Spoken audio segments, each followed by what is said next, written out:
Brought to you by Envy, the power of French perfume. Nice perfume. Nice perfume. Envy, the power of French perfume.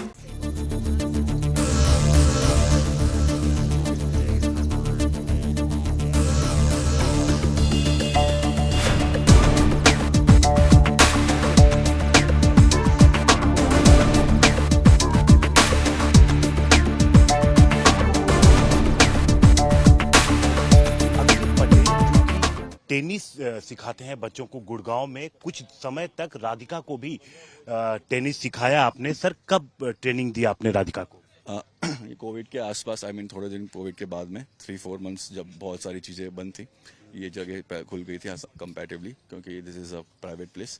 तो on that time 3-4 months मैंने खिलाया है। और फिर बस जानता तो मैं उसे फ्रॉम द एज 10-11 की जब से वो टूर्नामेंट्स में आती थी, पापा के साथ आती थी अपने, क्योंकि मेरे प्लेयर्स भी उसके अगेंस्ट खेलते थे। तो that's how, and she was a good player in the junior level. तो दैट्स हाउ आई नो कि वो। और बट जो हमेशा वो अपने पापा के साथ ही ट्रैवल करती थी, जो कहीं भी जाती थी टूर्नामेंट में, प्रैक्टिस में, जब भी मैंने उसे देखा है थ्रू आउट द लाइफ, मैं उसके पापा के साथ ही देखा है। उसके पापा के साथ ही देखा? हाँ। जब वो छोटी थी, जब 10-12 साल की आती थी, तभी मैंने आई डोंट रिमेंबर कि मैंने कभी इसको किसी मॉम या किसी और के साथ देखा हूँ। मैं I don't really recall that thing.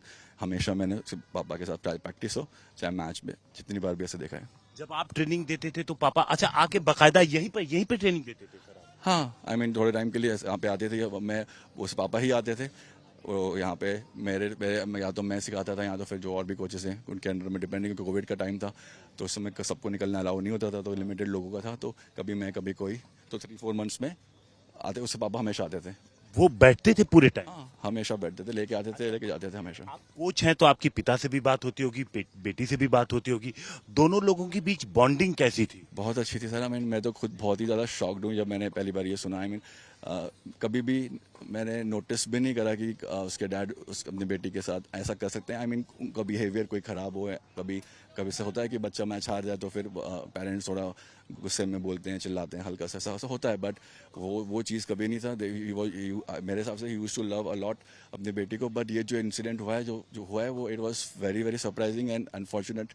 जो भी रीज़न था, जो भी है, it has to come out so that at least लोगों को पता चले कि भाई ऐसा हमें नहीं करना है। एंड कुछ भी रीज़न हो, नोबडी, किसी को भी कुछ भी गलती कर दी हो, कोई किसी को ऐसे करके फायर करके ऐसे करके वो करने का हक तो किसी को नहीं देता, चाहे कोई कितनी भी बड़ी गलती कर दे। कितनी भी बड़ी गलती कर दे।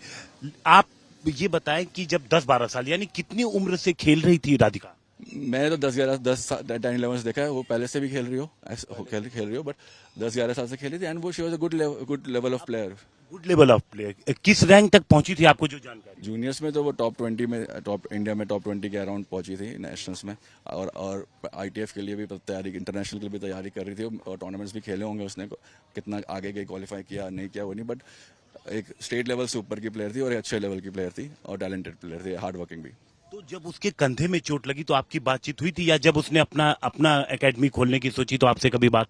नहीं, अभी तो मैं उस टच में वैसे तो नहीं हूँ, बट क्योंकि जब से फ्रॉम एकेडमी उसने खोला है एंड वो सारी चीज़, उसके बाद फिर उसके भी 1 साल पहले से she was not playing in the tournaments that regularly. तो मैं अगर टूर्नामेंट्स में कभी ट्रैवल करा भी तो आई डिडंट सी हर, तो ऐसे कोई डायरेक्ट टच में नहीं हूँ। आप डायरेक्ट टच में नहीं है। ये जिन्होंने खुद सिखाया था राधिका को, जो राधिका को जानते थे, जो राधिका को पिता को जानते थे, इन्होंने बताया कि कितनी अच्छी बॉन्डिंग थी। क्योंकि 10-11 साल से ही जब राधिका आती थी खेलने के लिए, चाहे किसी भी कोर्ट में जाती रही हो, तो पिता हमेशा साथ रहते थे। और जब पिता हमेशा साथ रहते थे तो यहाँ भी जो कोर्ट आप सामने देख रहे हैं, यहाँ पर 2020-2021 में कई महीने उसने यहाँ पर ट्रेनिंग ली थी, यहाँ पर आती थी।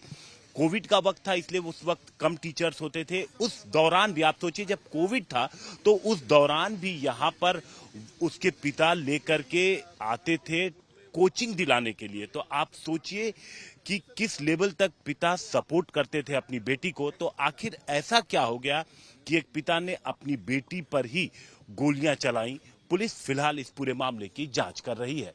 ये है इंडिया और इंग्लैंड का महामुकाबला। लाइव मैचेस तो आप देख लेंगे, मगर खेल के पीछे टीमों की स्ट्रैटेजी, टीमों की चाल और फिर आपके सवाल, ये सब होंगे स्पोर्ट्स तक। तो अभी तक अगर आपने स्पोर्ट्स तक को सब्सक्राइब नहीं किया तो फटाफट सब्सक्राइब भी कर लीजिए और नोटिफिकेशन की घंटी भी बजा डालिए।